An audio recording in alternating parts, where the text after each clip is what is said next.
Mimpi buruk yang dialami Baginda Raja Harun al-Rasyid tadi malam menyebabkan Abu Nawas diusir dari negeri kelahirannya sendiri.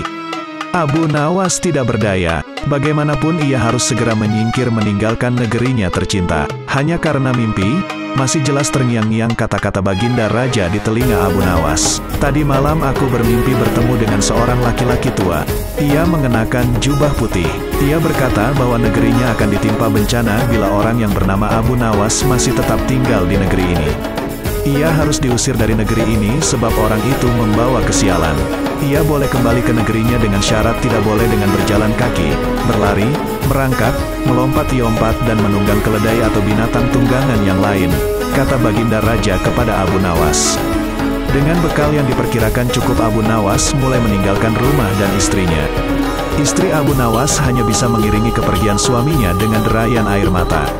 Sudah 2 hari penuh Abu Nawas mengendarai keledainya.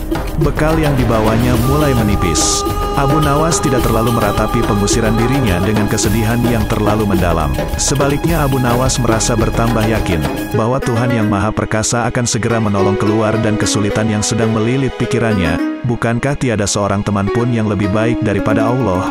Dalam saat-saat seperti itu, pikir Abu Nawas di dalam hati. Setelah beberapa hari Abu Nawas berada di negeri orang, ia mulai diserang rasa rindu yang menyayat-nyayat hatinya yang paling dalam. Rasa rindu itu makin lama makin menderu-deru seperti dinginnya jam harir sulit untuk dibendung. Memang, tak ada jalan keluar yang lebih baik daripada berpikir, apakah dengan akal ia harus melepaskan diri? Apakah aku akan meminta bantuan orang lain dengan cara menggendongku dari negeri ini sampai ke istana Baginda? Tidak akan ada seorang pun yang sanggup melakukannya. Aku harus bisa menolong diriku sendiri tanpa melibatkan orang lain, pikir Abu Nawas lagi. Pada hari ke-19 Abu tidak termasuk larangan Baginda Raja Harun al-Rasyid. Setelah segala sesuatunya dipersiapkan, Abu Nawas berangkat menuju ke negerinya sendiri. Perasaan rindu dan senang menggumpal menjadi satu. Kerinduan yang selama ia melecut-lecut semakin menggila karena Abu Nawas tahu sudah semakin dekat dengan kampung halaman.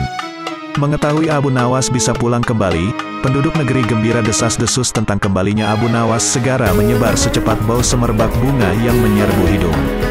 Kabar kepulangan Abu Nawas juga sampai ke telinga Baginda Harun al-Rasyid. Baginda juga merasa gembira mendengar berita itu, tetapi dengan alasan yang sama sekali berbeda.